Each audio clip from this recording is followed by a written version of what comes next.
Oke, selamat malam pemirsa. Kali ini saya akan membawakan materi eksplorasi konsep modul 1.3 ya. Oke, dengan menggunakan konsep bagja ya. Nah, seperti apa konsep bagja itu? Inilah sebuah konsep yang luar biasa yang punya adalah konsep kolaborasi dalam melakukan sebuah aksi nyata. Ini memadukan antara beragam persepsi dari beragam orang dan bisa dikolaborasikan menjadi sebuah visi dan misi yang luar biasa. Oke, sekarang kita mulai dari yang nomor 1, itu namanya B ya, buat pertanyaan. Oke, inilah refleksi modulnya ya, itu yang B ya. Oke, tahap 1 buat pertanyaan. Oke, seperti apa? Oke, kita lihat ya. Oke, ya, hampir saja. Buat pertanyaan. Oke, buat pertanyaan di sini artinya pernahkah Anda bermimpi tinggi dan mulai mewujudkannya dari kekuatan pribadi yang Anda miliki? Ini Anda, bukan Auda ya. Oke, salah ketik. Oke, di sini akan ditulis ya mimpinya seperti apa. Oke. Pernah ya, apakah Anda pernah memimpi? Tentunya pernah. Dari kecil dari kita sudah mulai belajar memimpi.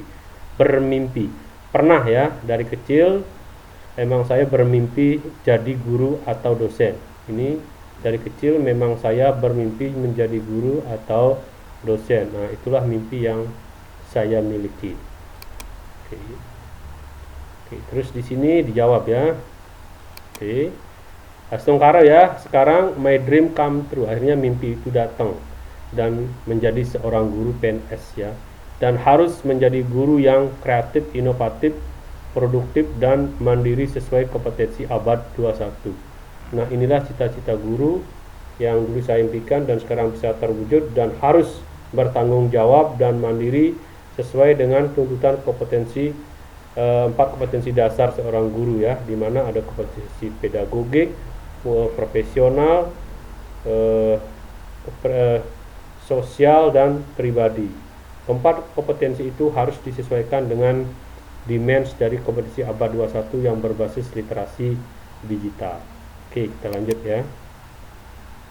Oke. Kita pelan. Tahap 2. Tahap 2A ya, ambil pelajaran. Oke, ambil pelajaran.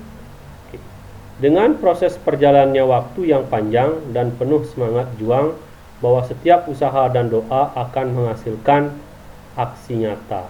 Di sini ya, A ya, B, A. Sekarang A, ambil pelajaran. Akhirnya artinya apa? Selama proses hidup saya, dari saya bermimpi sampai bisa mewujudkan mimpi itu adalah sebuah proses perjalanan yang panjang, baik perjalanan spiritual maupun unspiritual, yang tentunya perjalanan saya tetap diimbangi dengan usaha dan doa. Nah, dari usaha dan doa itu bersinergi melahirkanlah sebuah aksi nyata, di mana sekarang bisa saya menerapkan, mengimplikasikannya ke semua dalam profesi saya sebagai seorang guru yang harus mengikuti dan menyesuaikan dengan perkembangan zaman. Oke. Kita lanjut ya. Oke, yang berikutnya ada tahap 3, yaitu G, gali mimpi. Kita harus punya mimpi untuk digali ya. Oke, seperti apa gali mimpi itu? Gali mimpi ini sama dengan dreams ya. Melalui refleksi aplikasi itu artinya keyakinan akan kekuatan diri. Kita harus menggali dengan merasa menyadari bahwa siapa kita dan bagaimana kita harus punya mimpi yang tidak muluk-muluk. Aplikasi diri, saya berharap, mimpi sama dengan harapan, sama dengan wish ya, kedepannya bisa menjadi pemimpin pembelajaran yang memberikan kemerdekaan belajar sesuai kodrat alam dan zaman yang sesuai dengan profil pelajar Pancasila. Nah, inilah mimpi. Mimpi di sini harapan, bukan mimpi di dunia mimpi ya. Harapan atau yang ingin saya capai dengan menjadi seorang guru. Jelas ya? Oke, kita lanjut ke bagja yang berikutnya. Nah, jabarkan rencana atau kita disebut desain di sini ya. Oke, jabarkan rencana. Seorang guru tentunya mempunyai sebuah rencana dari visi dan misinya. Dari perubahan zaman, visi dan misinya itu seperti apa? Kita harus bisa menjabarkan rencana tersebut. Yang pertama, membuat visi misi dalam hidupnya. Ya, visi misi dalam hidup saya sudah jelas ya. Nomor 2, sering berkolaborasi dengan rekan sejawat. Nah, begitu saya sudah mimpinya menjadi kenyataan, menjadi guru, untuk mewujudkan sebuah planning, kita harus sering berkolaborasi dengan rekan sejawat. Kenapa harus berkolaborasi? Karena kita hidup dalam sebuah komunitas dunia pendidikan, sebuah lembaga, yang mana di dalam lembaga itu akan ada banyak orang. Karena untuk menjalankan sebuah roda pemerintahan sebuah lembaga, itu kita tidak bisa secara pribadi, perlu dukungan orang lain. Makanya kita harus selalu ingat akan nilai kolaborasi, nilai koordinasi, dan nilai saling berkomunikasi. Berikutnya, aktif di komunitas praktisi. Aktif di komunitas praktisi artinya kalau guru itu kan punya MGMP tersendiri sesuai dengan bidangnya masing-masing ya. Terus selain MGMP juga ada di ikatan atau NGO, non government organization, seperti PGRI, IGGI, dan yang lainnya ya, komunitas persatuan profesi. Berikutnya, belajar sepanjang hayat. Artinya apa?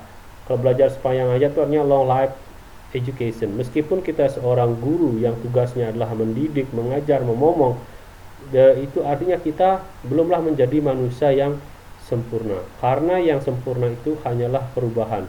Kalau guru kemampuannya pasti tidak akan bisa sempurna, tidak bisa abadi. Untuk itu kita juga harus selalu melakukan pembelajaran sepanjang hayat, karena perubahan dan perkembangan zaman selalu berubah setiap saat. Oke, lanjut. Oke. Tahap berikutnya ada atur eksekusi. Oke. Berikutnya, memperhatikan minat peserta didik. Nah, kenapa kita harus memperhatikan minat peserta didik? Karena untuk penebalan laku, minat, dan bakat kodrat alam dan zaman, kita harus tahu minat peserta didik dan bakatnya itu seperti apa. Biar gampang kita melakukan pengajaran dan pendidikan. Biar hidup mereka lebih terarah. Itu tujuannya ya. Menciptakan suasana kelas yang menyenangkan. Nah, dalam proses pengajaran dan pendidikan, untuk bisa melakukan penebalan dan anak bisa menerima apa yang kita ajarkan, tentunya suasana belajar harus merdeka. Merdeka sesuai dengan minat dan bakatnya mereka dalam mengeksplorasi diri untuk mencapai sebuah kompetensi. Berikutnya, menghargai usaha peserta didik. Nah, apapun usaha peserta didik dari proses pembelajaran yang dia lakukan, mau usahanya maksimal ataupun tidak, itu tidak bisa disamakan. Karena setiap anak memiliki kemampuan yang berbeda. Jadi kalau anak satu tidak bisa disamakan dengan anak lain. Jangan memaksakan suatu kehendak. Maksudnya ya. Berikutnya, menerapkan pembelajaran flipped classroom learning ya. Nah, di sini karena di sekolah tempat saya bertugas itulah benar-benar sekolah yang berbasis TIK, Teknologi Information dan Komunikasi. Jadi benar-benar sekolah digital. Semua pembelajaran bisa online dan offline, tergantung guru mau melakukannya. Tapi semua guru sudah diharapkan dari dulu menggunakan sistem online dan offline. Karena di sekolah kami menggunakan learning management system, di mana tugas yang diberikan kepada anak itu bisa dikerjakan di rumah sebagai bentuk aktivitas pembelajaran ya. Jadi pembelajarannya non-stop. Setiap saat dia bisa belajarnya mandiri. Kalau tidak mengerti, bisa dicek gurunya kapanpun dan dimanapun. Itulah fleksibilitas pembelajaran yang ada di sekolah tempat saya bertugas. Berikutnya, pembelajaran berdiferensiatif. Nah, pembelajaran berdiferensiatif ini mengacu kepada 3 karakteristik peserta didik. Ada yang auditory, visual, dan kinestetik. Artinya guru membuat materi pembelajaran itu dalam 3 konsep. Dalam satu pembelajaran, modul pembelajaran mengakumulasi ketiga karakteristik siswa tersebut. Artinya, guru harus siap dengan kemajuan dan kebaruan. Dengan metode pembelajaran berdiferensiatif memudahkan anak untuk memahami dan menguasai materi dengan bagus. Karena penjelasan dari materi itu mereka bisa lakukan repetition atau pengulangan berulang-ulang tanpa batasan waktu dan tempat. Beda halnya dengan pembelajaran manual di dalam kelas. Kapanpun guru mengajar, di saat itulah murid itu tahu. Setelah dia pulang, dia tidak akan bisa mengingat atau bahkan mengulang penjelasan dari guru tersebut. Nah, inilah pentingnya pembelajaran berdiferensiatif yang menggunakan link YouTube ya, jadi bisa diakses kapanpun dan dimanapun. Karena kita menggunakan Learning Management System LMS. Oke. Ya. Oke teman-teman, itulah tadi penjelasan singkat tentang eksplorasi konsep modul 1.3 ya, yang menggunakan konsep Bagja. Oke, konsep Bagja udah saya jelasin sudah. Oke, thank you for watching and see you.